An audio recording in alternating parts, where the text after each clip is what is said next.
Bonjour et bienvenue à cette nouvelle capsule financière. Alors, dans une série de 2 capsules, on va débuter aujourd'hui par faire une revue des marchés, regarder les faits saillants des derniers mois pour essayer de les comparer avec d'autres crises qu'on a connues dans le passé, pour essayer justement d'avoir un bon positionnement pour bien investir en 2021. Alors, on va regarder également l'ensemble des mesures de stimulation qui sont en place. Est-ce que ça peut durer encore à long terme lorsqu'on regarde, entre autres, toute la dette que le gouvernement fédéral est en train de prendre là, sur son bilan? On va regarder tout ça ensemble en débutant cette revue des marchés. Alors, comme on peut le constater, une récession, quand on regarde les récessions depuis les années 80, une récession quand même beaucoup plus profonde que ce qu'on a connu dans les autres périodes de contraction de l'économie. Et on remarque en rouge que c'est la contraction de l'économie canadienne, alors qu'en bleu, c'est l'économie mondiale. Donc, c'est un peu normal. On est une économie qui est beaucoup plus axée sur les ressources cycliques, donc c'est normal d'avoir une période de volatilité autant à la hausse qu'à la baisse qui est un petit peu plus grande. La COVID va passer à l'histoire pour la volatilité que nous avons connue, surtout au mois de mars. Alors, on peut voir le pic de volatilité qui a été atteint, qui a même dépassé la volatilité qu'on avait connue durant la crise financière en 2008-2009, quelque chose qui s'avantage à ceux qui s'en souviennent à ce qui est arrivé lors de du crash de 87, et même, il y en a peut-être moins qui s'en souviennent, mais le crash de la Grande Dépression des années 20. Donc, quand même quelque chose qui est assez notable en termes de volatilité. On l'a senti, mais les statistiques également nous le font reconnaître. Puis quand on le regarde de façon un petit peu plus micro, à tous les jours, on est capable de mesurer la volatilité des marchés. Donc, combien de jours par année la bourse va varier de plus ou moins 1% et même de plus ou moins 2%. Et on remarque que depuis une dizaine d'années, il y a environ 58 jours par année que la bourse va varier de plus ou moins 1%. Et là, en 2020, on part du double. Même chose pour les journées où on a des variations de plus de 2%. On a eu presque un niveau 3 fois plus élevé dans ce qu'on vient de vivre. Alors quand même, quelque chose qui est tout à fait notable. Au niveau des nouveaux sommets, on voit qu'en général, les marchés ont à peu près 25 journées par année où est-ce qu'on atteint un nouveau sommet, et ça a été à peu près similaire là, avec la COVID, là, surtout en fin d'année, alors que les marchés ont quand même récupéré fortement. Donc là-dessus, c'est un petit peu en ligne avec les statistiques du passé.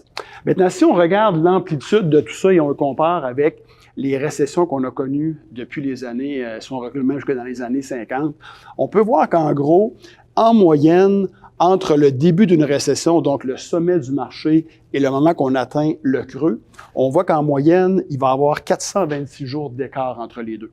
Et là, durant la COVID, 33 jours. Donc ça, c'est quelque chose d'assez exceptionnel, beaucoup plus rapide comme baisse.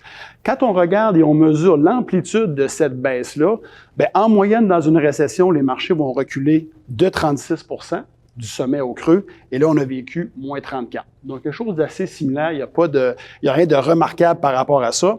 Et quand on regarde finalement combien que ça a pris de jours une fois qu'on a atteint le creux pour revenir au niveau que nous étions avant, alors on parle habituellement d'une période de 2 ans, et là, ça a été un petit peu moins de 6 mois. Donc, ce qui est exceptionnel, c'est vraiment la rapidité à laquelle ça a descendu et également à la vitesse que ça a remonté. C'est quoi les 3 facteurs principaux qui vont expliquer la raison pour laquelle les marchés ont si fortement rebondi? Premièrement, on avait des taux d'intérêt qui étaient bas, mais on les a écrasés encore davantage. Et on voit ici que ces baisses de taux-là sont venues pour aider les consommateurs en ayant moins d'intérêt à payer sur leur dette de consommation ou dette hypothécaire, naturellement les entreprises et surtout les gouvernements qui doivent actuellement emprunter massivement pour financer les déficits que nous faisons. Donc, première mesure, baisse de taux. La deuxième, la stimulation fiscale. C'est les déficits que nous faisons, les différents programmes de PCU, les programmes de subvention de loyer, de salaire au niveau des travailleurs.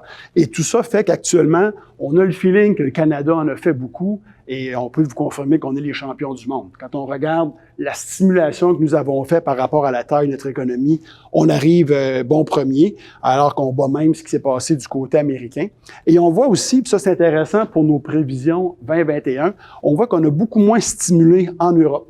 Et eux autres, actuellement, ils se posent des questions en disant, bien, peut-être que c'est la raison pour laquelle nos économies ont peut-être pas aussi fortement rebondi que ce qui s'est passé en Amérique du Nord. Donc, probablement qu'il va y avoir des mesures plus intéressantes qui s'en viennent, et ça peut être bon pour les marchés boursiers.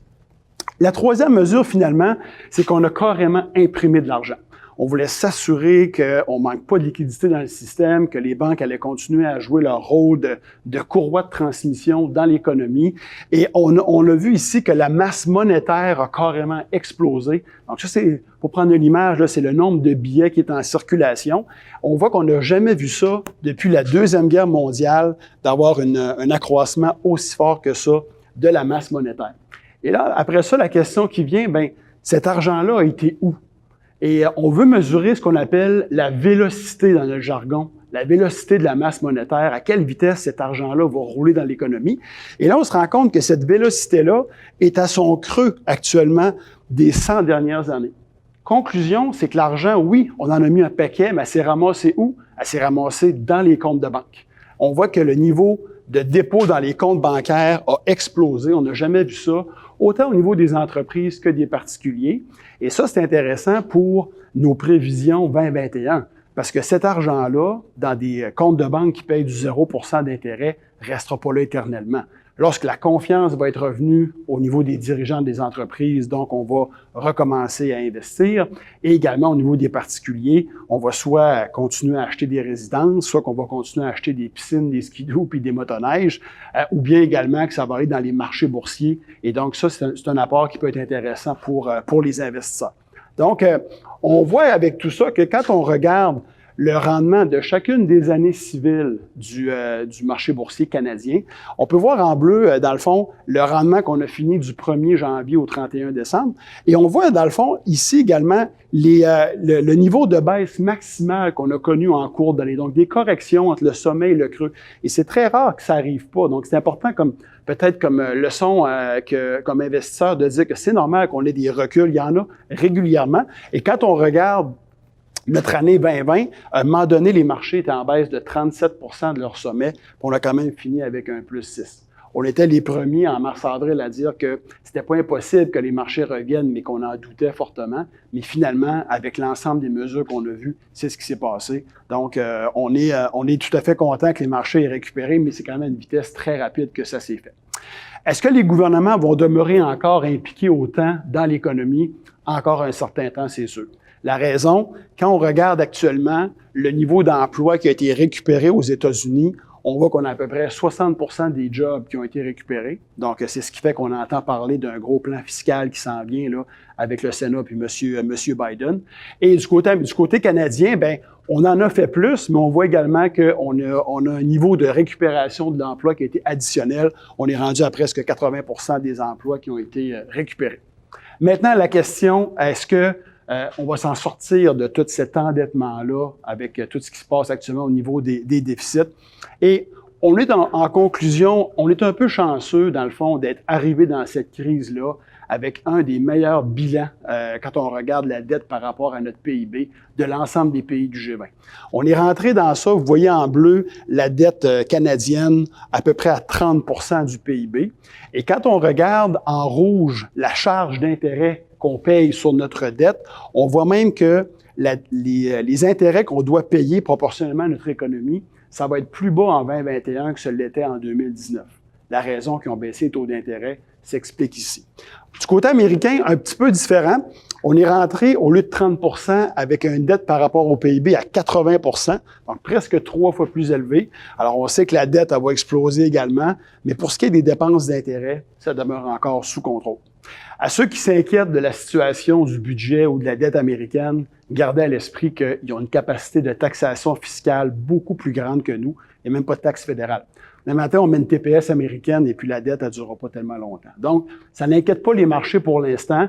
Le gros risque va arriver dans peut-être 2 ans, 3 ans, quand les taux d'intérêt vont recommencer éventuellement à augmenter. On verra si ça va arriver. Là, ça pourrait être un problème et ça pourrait être la fin de la récréation à ce moment-là. Alors, voici un peu les faits saillants qu'on a retenus au cours par rapport aux derniers mois. On vous revient d'ici une semaine avec nos perspectives et notre positionnement pour 2021. Merci et bonne fin de journée.